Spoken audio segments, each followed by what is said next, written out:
Hello, my name is Joy. I am an avid reader and writer, especially of fantasy, and I'm currently writing my own book. I'm nearing the end of my first draft, and I've attempted to write other books in the past, but this is the one that's actually finally sticking. That being said, I would like to think that I've always been a mindful reader, but this last year in particular, I have been paying a lot more careful attention to what works in the books that I'm reading and what doesn't work, and just generally trying to dissect how writers do what they do, kind of dissect the craft by reading a lot. And so I've got all these thoughts swirling around in my head, and I've decided I just want to chat a bit about writing craft with you. Today I specifically want to talk about exposition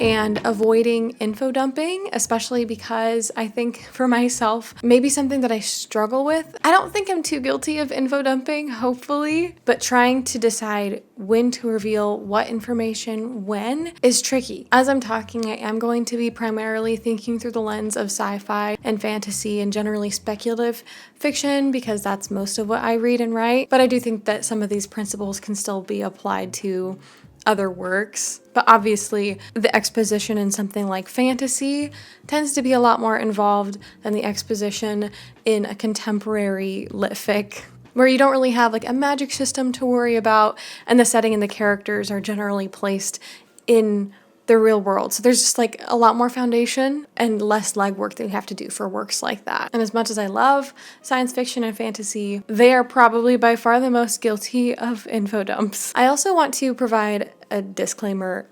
This is not meant to be prescriptive in any way. I just want to talk about a handful of observations that I've made thus far and tools I've collected from books that I've read. It's kind of just some ideas and thoughts that I have. So honestly, if anything, just take what works for your story and leave the rest. Because I mean, you're the one that knows your story best, and you're the one that knows which ideas will work really well for you. So without further ado, let's get chatting about writing craft.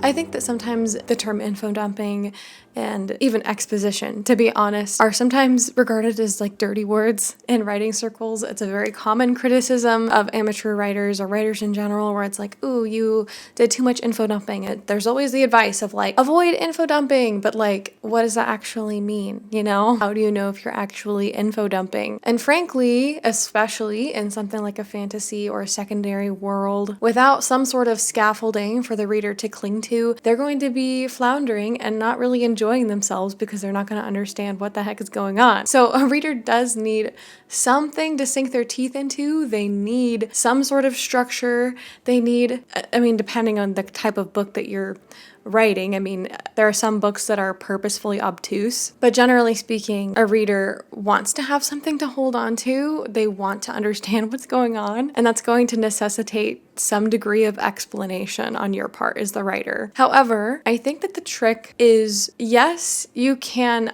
info dump, or at least, yes, you should provide exposition, but the trick is that you got to do it without the reader knowing that you're doing it. It needs to be hidden and embedded in the story and occur naturally. As an aside, I do think that the people that spend a lot of time plotting their books beforehand and doing a lot of world building beforehand might struggle with info dumping a little bit more. That's just an assumption of mine. It may or may not be true, but my guess is if you've spent a lot of time thinking about the world and you have notes and notes about the history and the geography and the characters and their backstory, like there's all this stuff that as the writer, if you know it, there's an urge to just lay it all bare for the reader to get immediately, because you did all this work and you have all this knowledge and you just want it. The instinct is to just share all of it. But I think that it requires some discernment, because you as the writer need to decide what the reader needs to know when, and when to reveal certain things, which is tricky. Honestly, I think that the biggest danger in info dumping is that it brings your narrative to a screeching halt. If something is happening on the page, there's some sort of action, there's some sort of plot, but then all of a sudden everything stops and freezes so that you as the writer can explain something really in depth, and it's not in the tone of the story, it doesn't make sense for the context, that's going to take the reader out and their eyes are going to glaze over and they're going to think to themselves, why does this matter? Even if they are a person that likes world building and they like exposition, they like kind of seeing how the magic system works and that sort of thing. If it's not done well, you're going to lose them. So I guess there comes the question of like, how do you do it? Now, I don't want to just wave my hand and use the old adage, show don't tell, for this, although I think that it is relevant to some degree. I really do think that showing your world in action is going to be a lot more effective than telling it in the way that you would like a history book. Actually, I do want to provide a really quick example from The Will of the Many. And frankly, so I actually literally just finished this book this morning, and this is part of the reason that I'm making this video. I started this book and was immediately so impressed with how James Islington, the author, managed to build his world and explain things with it just feeling so completely natural to me personally. I mean, I don't know if his writing is for everyone, but to me personally, I was honestly very impressed with the way that he disseminated information. I think that his exposition is really strong throughout the entirety of the book, but honestly, the trickiest time to avoid info dumping is probably in the first quarter of your book, where you're still introducing the reader to the world, and you may or may not trust the reader to understand what's going on, and you just feel the urge and the need to explain things really overtly. But I think that the first thing that James Islington does right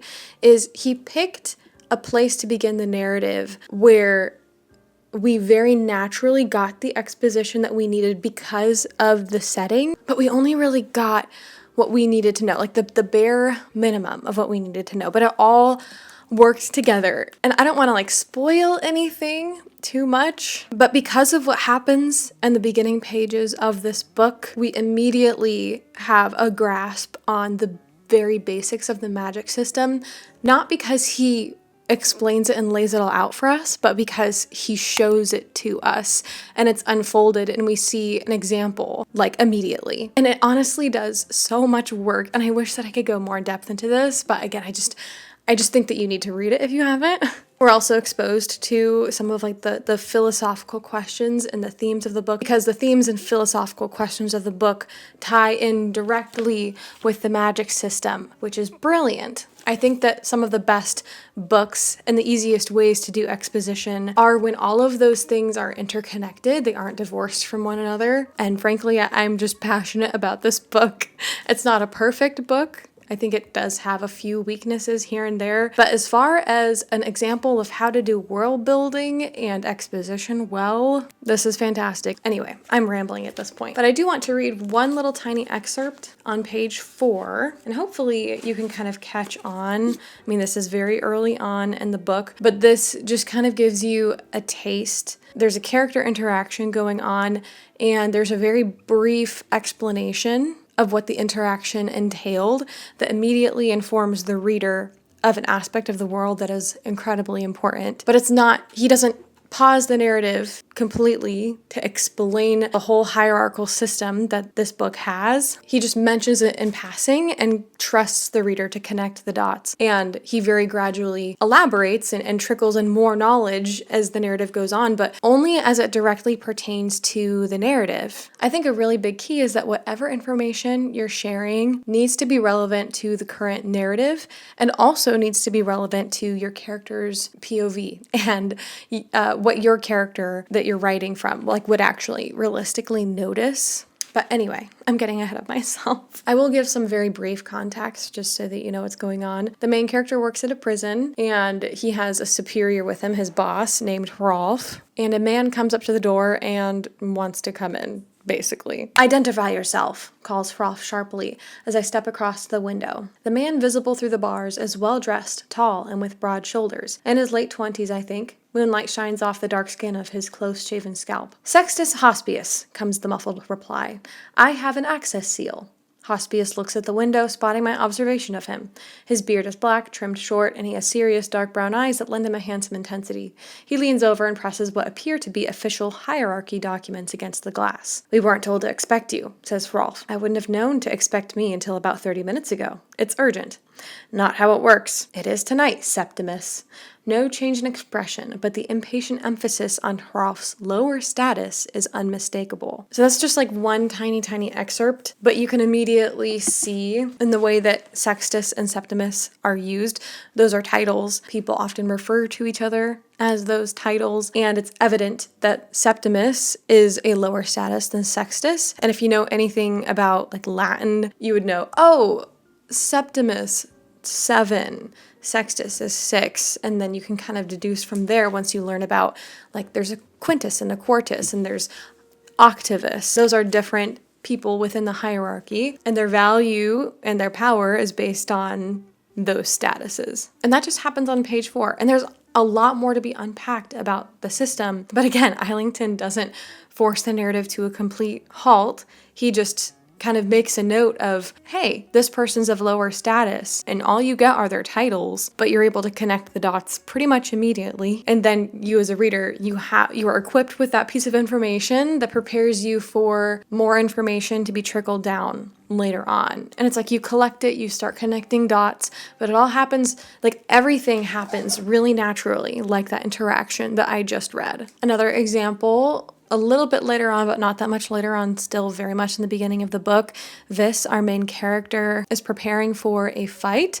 And as he does so, he strategizes a little bit in his mind because he's like in a waiting room before he's about to enter an arena. And he's thinking through information in a very natural way, you know, as you would if you were doing the same thing that he was doing. But the way that he thinks it through helps to elucidate the magic system for the reader. So in summary, you got to trickle in the information in a way that is natural, that doesn't make the narrative halt, but that actually supports the narrative and what's going on, that makes sense for your POV character to notice based on their background and the way that they perceive the world. And frankly, yeah, just be gradual in the way that you trickle in information. Don't be afraid to let your reader kind of stand in a, oh, I don't know all of the information, but I have bits and pieces. Like, trust your reader to put the pieces together and start figuring things out based on the context. I think that this method also challenges your reader to be a more active participant in the story because they're going to be paying attention and trying to orient themselves and figure out what's going on. So they're going to grasp at the little crumbs that you give them along the way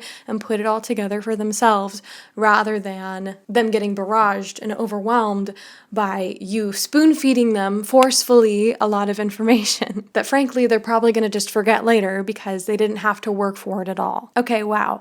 That took a lot longer than I expected it to, but I got a little bit excited and hopefully some of that made sense. I feel like all of what I just said is frankly just baseline. Like that's overall what you should be keeping in mind when it comes to exposition and the way that you do it. But I do want to talk more specifically about some different ideas, I guess, of some other creative ways that you can weave in exposition, because obviously the way that I just described it, exposition is going to be a part of the narrative. It's going to be a part of the way that characters interact with each other and interact with the world.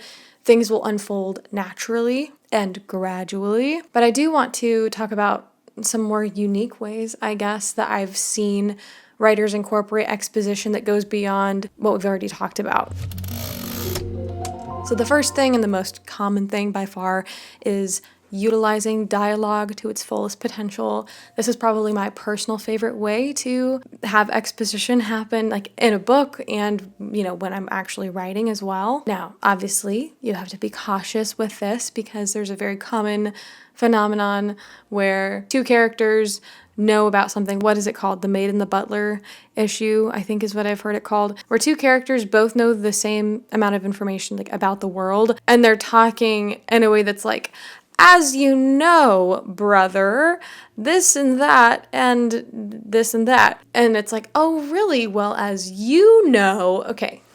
That's not what I'm looking for or talking about when it comes to expositing through dialogue. I think that there's two ways to look at it. Well, obviously there's more than two ways, but two ways that I'm going to frame it, right? So the first very easy and straightforward way is if your protagonist or if another character that someone's interacting with doesn't know much about the world, that's such an easy way to explain it to that character and also at the same time, in the same vein, to the reader. I think that this is why a beginner protagonist in a world is so popular. This happens in portal fantasy, this happens in like academia. So think Harry Potter, or even something like Fourth Wing or Fireborn.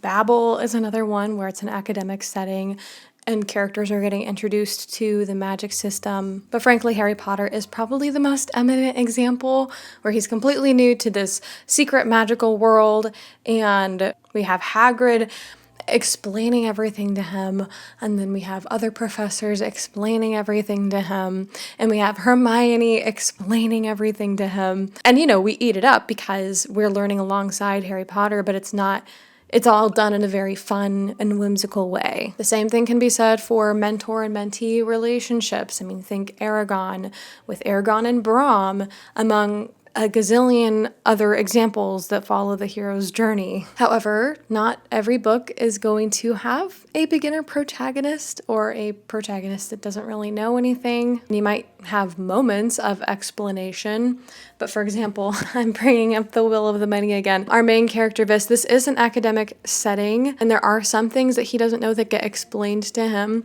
but actually, what I like about this book is that he does have a baseline of knowledge, and that comes out between him and another character when that character is testing his knowledge, if that makes sense. And he is asking him a lot of questions and kind of getting the way that he thinks, which I frankly prefer, because that way your character is a little bit more proactive and responsive rather than them being like, I don't know anything, explain it all to me, So I personally found that a little bit refreshing. But all that being said, another facet to dialogue and exposition and world building, something that I've observed actually that works really well, if you're not disseminating knowledge that one of the characters doesn't know, that also, of course, happens to be informing the reader. I really enjoy it when you take two characters and you pit them against each other. Maybe it's philosophically, maybe it's in some other way, but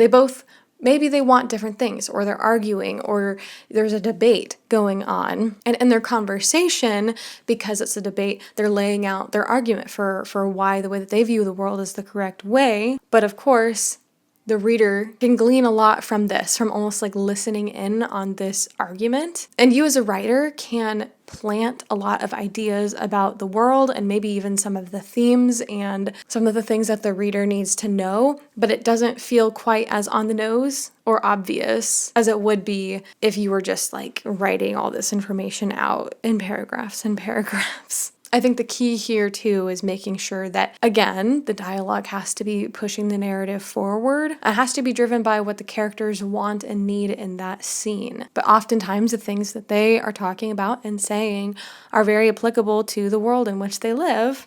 I think that another thing that needs to be carefully considered when you are thinking about exposition and how you want to deliver your exposition in your book is to choose the right perspective. Choose the right person, choose the right tense for the story that you want to tell. I have heard some advice out there on the internet where it's like, oh, well, don't overthink like what person and tense you use for your story. Like, just do whatever feels right, whatever voice you feel most comfortable writing in, which to an extent I can agree with that advice, but I think that you really should not underestimate the power of person and tense, because it is going to influence your approach to storytelling and the way that you exposit your information. So it's worth taking the time to explore what's right for your story specifically. If this decision is preventing you from writing, like, don't let it, just dive in with what you're comfortable with. You can always change it later, but if you are really struggling with how to convey information about your world,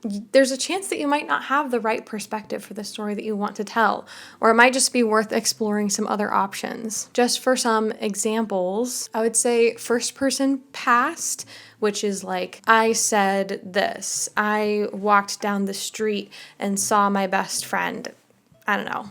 That is fairly standard, and you can absolutely play it straight. I've seen and read many books where it's just like, yes, it's first person past, but the story is just kind of unfolding the way that it normally would in a very standard story. However, I have seen people play with this form a lot, particularly in the form of journals and epistolary novels that are like letters, or an older character very obviously reflecting on a distant past. So just for some examples, right? Emily Wilde's Encyclopedia of Fairies and that whole trilogy. Emily Wilde is a professor of dryadology, so she studies the Fae, and the way that the book is delivered is in the form of her journal. And Heather Fawcett uses this to great effect. Because yes, we do get some of that more kind of in the moment feeling prose where she's just describing events, she's describing the environment, she's, it's dialogue line by line, like it feels like that. But she will also use the present as she is writing in her journal to reflect on things. And she'll insert stories or folk tales or pieces of information that she's gathered in her research and in her studies. So for example, she'll discuss how she was speaking with the townspeople about the different folklore, and then she'll say, oh, for your benefit, I've included right here a summarization of the stories that I gathered. And then we get that right there in her journal as a reader. And frankly, I think that it just works really well, and it feels very natural because of the form of the book being a journal. Also, not to spoil anything, so I'm not going to get into specifics, but at one point while Emily is indisposed, another character unexpectedly picks up her journal and writes in it. So we get another POV where previously, the whole thing is in Emily's perspective. Clearly it's her journal, but we get another POV from another character, and then we get to see the way that they view the world, which honestly was so fascinating. And alternate POVs is another way, I guess, to disseminate information, because automatically you get access to the way that that character views the world and the information that they have about it. I think another example of first person past being used to great effect like this is in the Realm of the Underling series. More specifically, I've only personally read Assassin's Apprentice and Royal Assassin by Robin Hobb. I still need to read Assassin's Quest, that's next on my list. But in that original trilogy, the main character, Fitz, is technically in the present time. He is far older and he is reflecting on his childhood and on his past. So you'll get a lot of reflections from him being the older character that he is now. Obviously, he thinks about things and perceives things differently, but he does a very good job at, you remain within the lens of the character as he is in the moment that you're reading him, if that makes sense.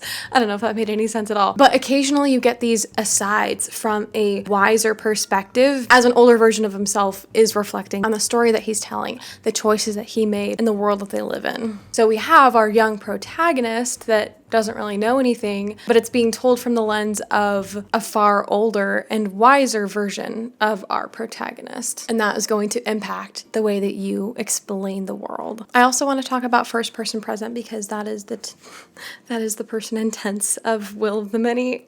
I told you guys I was going to be bringing up this book constantly, I swear, because I literally just read it, so it's fresh in my mind, right? Of course, on its face, first person present lends both an immediacy and an intimacy to the narrative that you're telling. Another thing is, of course, like every perspective is going to be somewhat shadowed. Even like third person, for example, if it's not omniscient, it's going to be shadowed by the way that your specific character views the world. But first person present, I think, is the most in your head a character can get and the most biased perspective you can possibly get. So I guess Fourth Wing is another example where Violet, we're in her head most of the time, and there's a lot that, in the way that we view other characters, the way that we view the world, is very heavily colored and influenced by the way that Violet views things, which is kind of, it's a bit immature if we're being honest. But I think that Rebecca Yarros actually does that purposefully, and there's a lot that Violet doesn't notice, so the reader tends to overlook it. And that's another strategy that you can have in your exposition, is to pick and choose what information your character pays attention to, and therefore what your reader pays attention to, and therefore that can kind of honestly like help with plot twists and that sort of thing in the future, because you might highlight something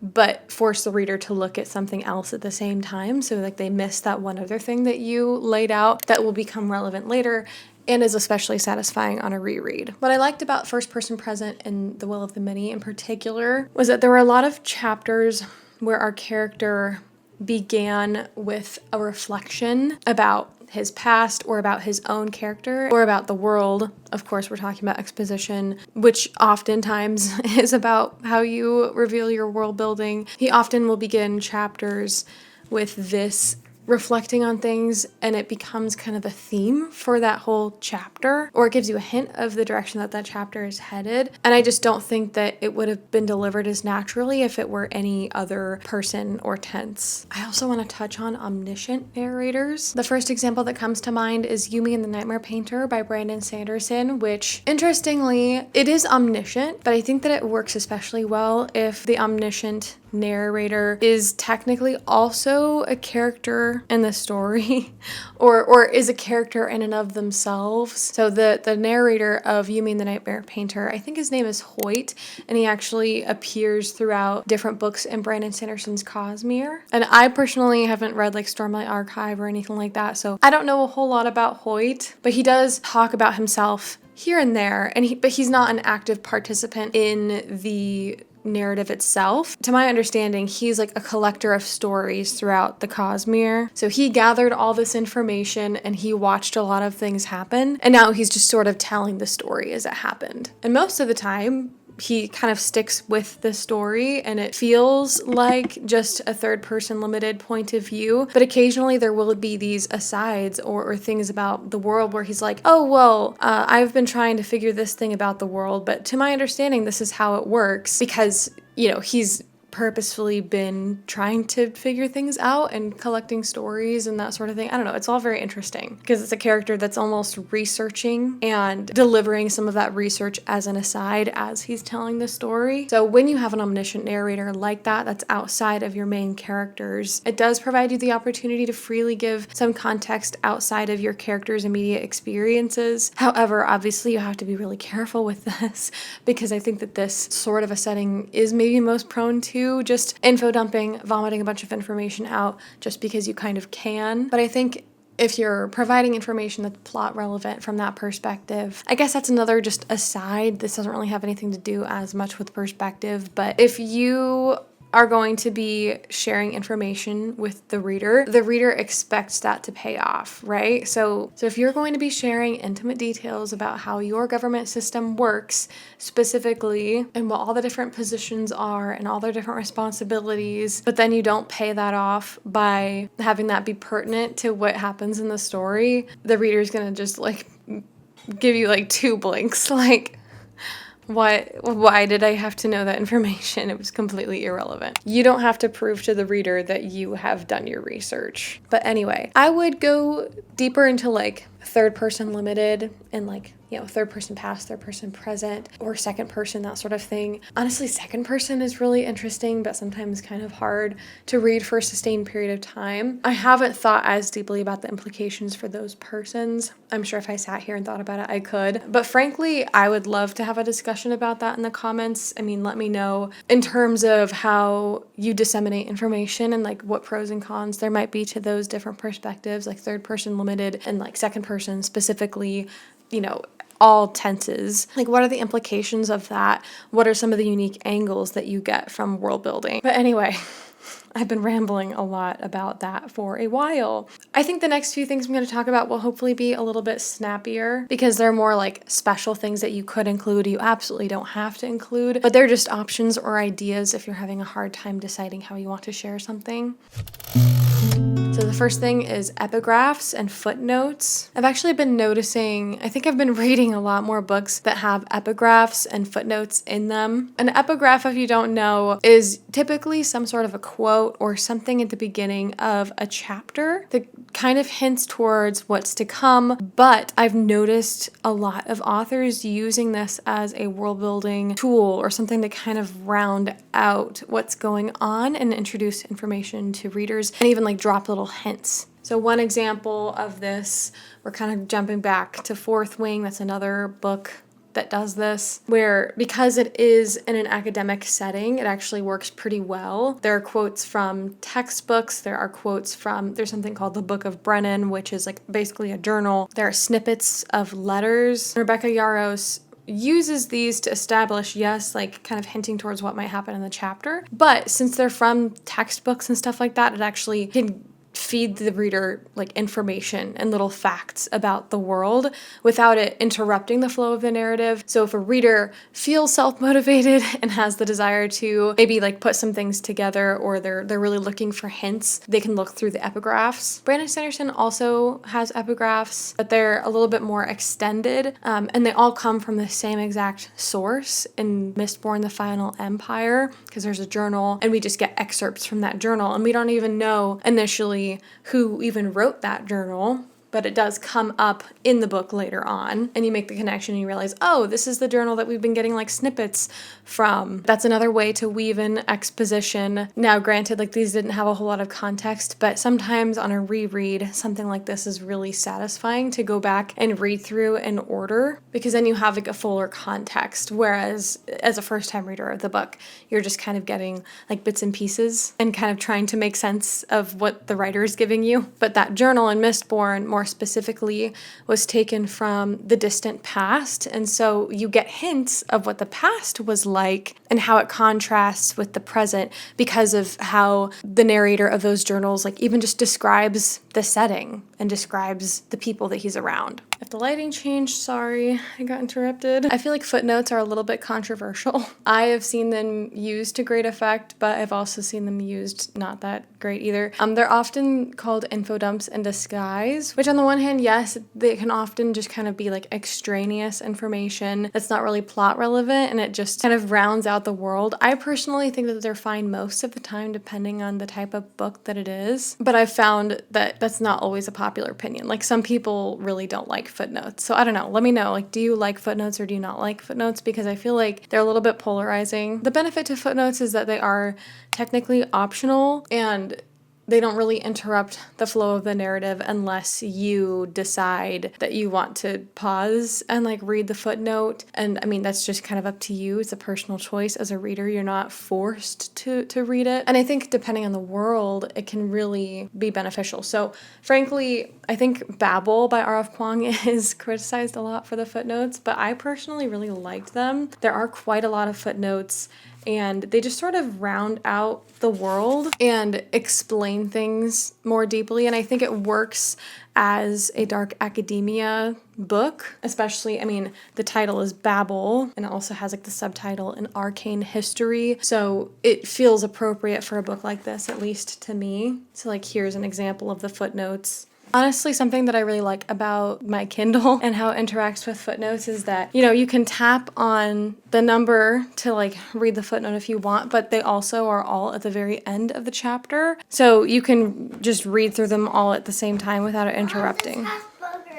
There are fewer footnotes in Starling House, but there are some in this book as well. I will say it does feel maybe slightly less natural in this book than it does for a book like Babel, or Emily Wilde is another series that has footnotes. But frankly, if it bothers you, you can skip it over unless I guess you have the compulsion to read it. I think the benefit to footnotes is if it matches the tone of your book, it can give you a way to kind of sneak in more information, especially if you did do a lot of research and you did do a lot of world building. It can kind of offer you an outlet to explain things a little bit more to the readers that want that option. They want to opt in without it feeling like you're completely stopping the narrative. I think it has the potential to add some more veracity to your fiction as well, if it feels like you have all of these other outside academic books that you're referring to that are fiction, but it makes the world feel a little bit bigger and more established and more real, I think, personally. And that's why I don't mind footnotes, but it's up to you. It's just an idea if it works.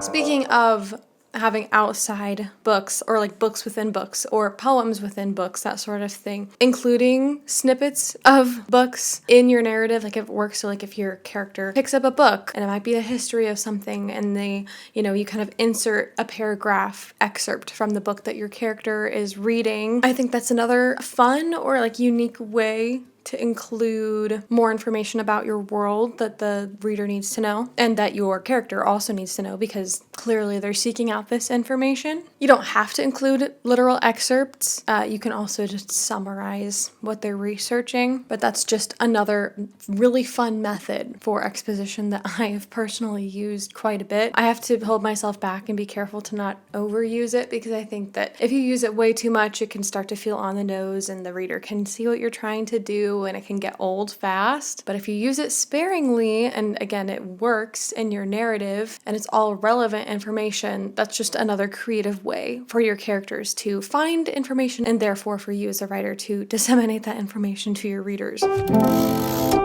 Another brief idea is honestly using your setting to your advantage and using setting as character or even groups of people as character to also be vehicles of communicating information. So one example of this is in Robin Hobb's Farseer trilogy, where this happens honestly, like maybe almost too often, but it works in my opinion, where the main character is in a tavern or is, eating dinner and he's among the common people and he overhears them gossiping about things that are happening. And this way it accomplishes several things. So first of all, you get a different perspective on some of the things that our main character is perceiving. And remember, like, this is in first person, so our main character has one perspective on things, but then it communicates what the common general opinion. And this is a trilogy that has a lot of political intrigue going on, so the way that different people view things is pretty important, and particularly how the public views royalty is very important. So our main character is overhearing these common people, be they soldiers or people like in the tavern drinking and whatever. Sometimes it is inline dialogue, sometimes it is a little bit more summarized, but they're talking about the world, they're talking about the politics, the upcoming war, they're talking about the royalty, they're gossiping about things. And that's a really intriguing and I think creative way to convey information to the reader without it feeling unnatural, because our main character is just going about his day. He has his own goals and desires, and he happens to overhear some things that, because he sees them as relevant to what he's experiencing, he's clearly paying attention to what's being said because it's relevant to a situation. It's obviously also then relevant to our readers, especially because the Farseer trilogy is notorious for being one of the best character-driven fantasies out there. It is very focused on character more than plot. If you want a more contemporary version of this, Yellowface by R.F. Kuang has like a Twitter mob, essentially, and the Twitter mob in and of itself becomes its own character with its own whims and perceptions that inform the reader of what's going on because of what these different tweets are saying and their takes on things.